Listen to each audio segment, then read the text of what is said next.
Welcome to my channel.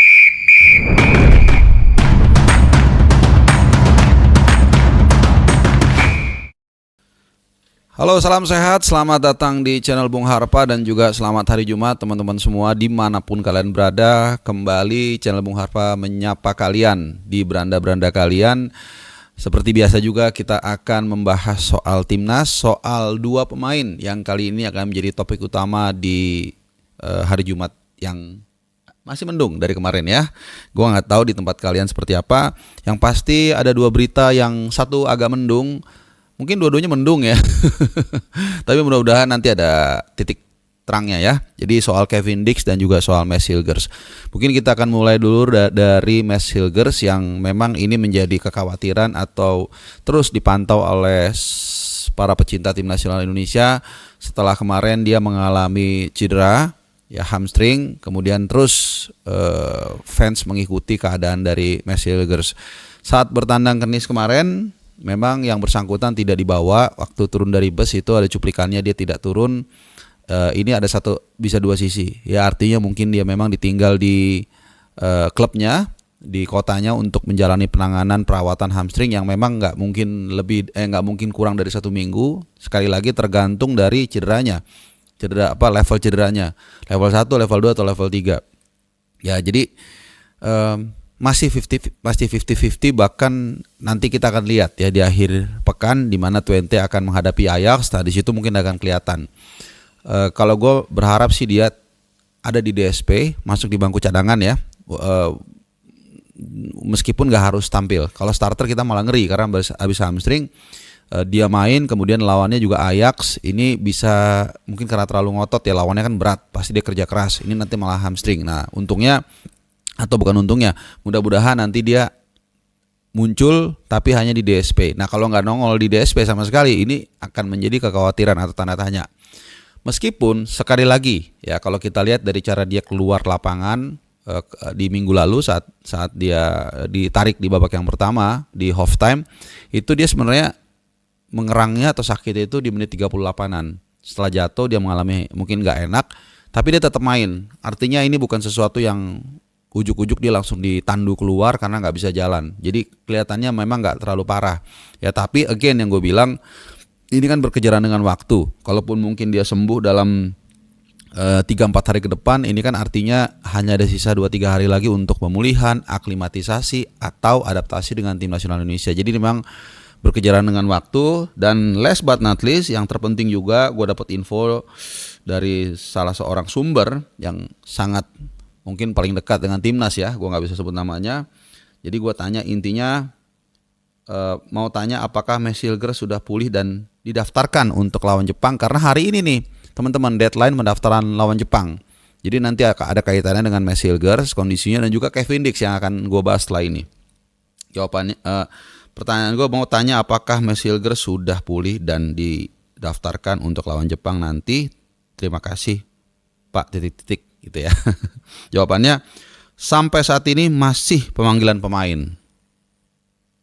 Masih pemanggilan pemain Mas. Jadi berarti masih 50-50.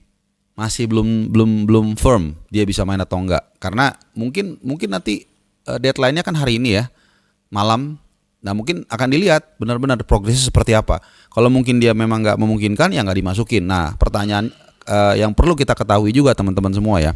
Jadi deadline untuk lawan Jepang dan Arab Saudi itu beda. Jadi kalau waktu itu gue udah bilang ya, kalau lawan Jepang itu hari ini deadline-nya tanggal 8. Ya betul. Nah, lawan Saudi itu deadline-nya tanggal 12. Jadi H-7. Benar ya, H-7 betul. Jadi kalaupun dia nggak ada kemungkinan dia nggak didaftarin mungkin ya lawan Jepang. Kalau melihat kondisinya masih belum pulih, bahkan belum ada di DSP lawan Nice semalam atau tadi subuh. Jadi tapi mungkin masih ada kesempatan dia untuk tampilan Saudi Arabia. Jadi sekali lagi ini hanya analisa berdasarkan informasi yang gue dapat di lapangan dan juga sumber orang timnas. Chance-nya masih 50-50. Ya gue nggak mau ngasih harapan tapi juga nggak mau pesimis gitu ya. Oke, itu dari Mads Hilgers. Mudah-mudahan sejelek-jeleknya dia pulih paling nggak lawan Saudi, sehingga kita lebih banyak harapan, lebih banyak materi saat menghadapi tim yang lebih mungkin kita kalahkan atau dapat poin. gitu. Kalaupun nggak main Hilsgers, gue yakin banget susunannya di belakang. Kalau STI nggak bereksperimen, maka Bang Jai di CB tengah, kemudian Hapner yang kemarin udah gue bahas juga sudah sembuh di CB kiri, dan Rizky Ridho di CB kanan. Rizky Ridho bagus banget kemarin mainnya dan semakin bagus. Jadi ini sedikit aja gue mau melebar. Ini adalah contoh positif dari adanya para pemain naturalisasi. Ya, jadi Ridho itu mentalnya bukan kecut, tapi justru malah dia mengembangkan dirinya, belajar dari Bang Jai juga. Ya pasti ada lah nular-nular sedikit ya. Namanya ada pepatah mengatakan kalau kita main dengan pandai besi, kita jadi bisa bikin besi ya, kira-kira seperti itu. Jadi Ridho adalah salah satu pemain yang menurut gua mendapatkan pengaruh positif dari adanya naturalisasi. Jadi transformasi skill, dan juga dia punya kesempatan tuh main lawan Arab, main lawan Bahrain, main lawan China di level round 3 kualifikasi Piala Dunia yang sebelumnya belum pernah ada satupun pemain Indonesia mengalaminya ya, itu. Nah, terakhir yang banyak juga menjadi concern dari kita semua adalah soal Kevin Dix. Seperti yang gue bilang waktu itu, walaupun ini masih ada waktu, mungkin gue nggak tahu, ini gue ngerekam jam 10 kurang 20, jadi 9 lewat lah ya, 9 lewat 40-an ya. Belum ada hilalnya ya soal atau terkait dengan Kevin Dix yang akan didaftarkan ke AFC, pindah federasi dulu, bahkan belum disumpah ya, jadwalnya kan kemarin harusnya. Banyak yang nanya, dan gue udah bilang berkali-kali, kalaupun kemarin dia disumpah, paginya tadi main, kapan lagi dia harus pindah federasi, kemudian daftarkan ke AFC untuk menghadapi Jepang gitu. Gue nggak tahu ya, kadang-kadang mungkin juga netizen ini dapat info dari si A yang mungkin hanya mengeluarkan statement sensasional. Gue nggak tahu sama sekali gue nggak tahu siapa nih asal muasalnya. Gue hanya berharap ini kok seragam, gampang Bung, tinggal dikasih paspor doang kan. Waktu kayak Verdong atau siapa itu kan ada butuh beberapa hari tuh, kalau nggak salah seminggu ya, mulai dari dia disumpah, pindah federasi, kemudian didaftar ke AFC untuk kualifikasi Piala Dunia, itu butuh sekitar seminggu. Nggak ada yang seingat gue, nggak ada yang sehari gitu loh. Tapi nggak tahu kenapa, apa ada mungkin, sekali lagi gue nggak tahu sama sekali ya, ada influencer yang mengeluarkan statement yang asal aja, yang asal sensasional supaya memenuhi asupan emosional teman-teman. Akhirnya itu diikutin tuh, bisa kok Bung 1 hari, yang penting ada paspornya katanya. Gue belum tahu sih, setahu gue tuh ada proses pindah federasi dulu, baru kemudian itu urutannya, baru kemudian didaftarkan ke AFC. Jadi sumpahnya pun ternyata mundur, not even kemarin. Kalaupun kemarin disumpah ya, kemudian hari ini nggak ngerti ya, mungkin karena kita dulu dicekoki dengan dongeng bangun candi semalam, jadi semuanya itu dianggap gampang gitu. Itu butuh waktu, butuh proses. Bukannya gue nggak mau, gue sih berharap mau. Cuman kalau kita lihat realistis dan dari pattern yang sudah ada, ini kelihatannya mustahil ya. Karena hari ini berarti dia belum disumpah. Kemudian tadi yang gue bilang urutannya segala macam gitu. Tuh, apalagi mundur ya. Kalau kemarin ya mungkin ada sedikit harapan sedikit, tapi ini kan mundur ya. Karena dia juga mungkin sibuk urusan untuk menghadapi Nice yang semalam main lawan Besiktas ya, klub dari yang pernah ngalahin MU nih kalau nggak salah ya. Gitu. Jadi Kevin Dix malam main, dia tampil kemarin sebagai back tengah tapi CB kiri.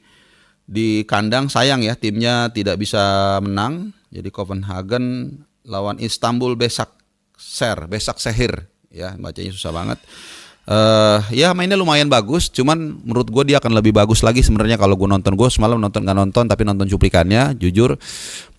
Tapi kalau gue lihat lebih eksplosif dan lebih mantap kalau dia main sebagai left back sebenarnya. Kecepatannya, agresivitasnya lebih kelihatan, tapi ya lumayan lah ya, karena Istanbul Beşiktaşehir susah bacanya. Ini tim Istanbul yang kuat juga ya. Jadi pernah juga yang gue bilang tadi mengalahkan penahan MU gitu ya, gue lupa ya. Jadi tapi yang terpenting adalah dia fit, dia bugar, dan kita berharap prosesnya itu segera cepat berlangsung. Mungkin feeling gue hari ini, mungkin mundur sehari, karena ini benar-benar operation salin banget. Sumbernya agak susah dikulik-kulik ya. Tapi feeling gue hari ini, jadi setelah dia main, apalagi kan dia main home ya, jadi mungkin di KBRI Copenhagen dia akan langsung disumpah, diproses, dan seperti yang gue bilang, gue tetap konsisten analisa gue. Mudah-mudahan analisa gue salah ya, gue nggak masalah, karena salah menjadi bagus, karena bisa, misalnya ternyata dia bisa entah gimana lah ya, Pak Erick Thohir terus dia ternyata bisa lawan Jepang, ya nggak ada masalah gitu. Tapi kalau enggak, paling enggak lawan Arab dia akan bisa dikejar. Menurut juga informasi dari hampir gue kelepasan ya, dari salah seorang di timnas atau PSSI yang mengatakan insya Allah dia bisa akan main lawan Arab tapi tidak lawan Jepang ya. Itu aja sedikit update dari gue. Terima kasih sudah nonton dan salam sehat. Bye bye.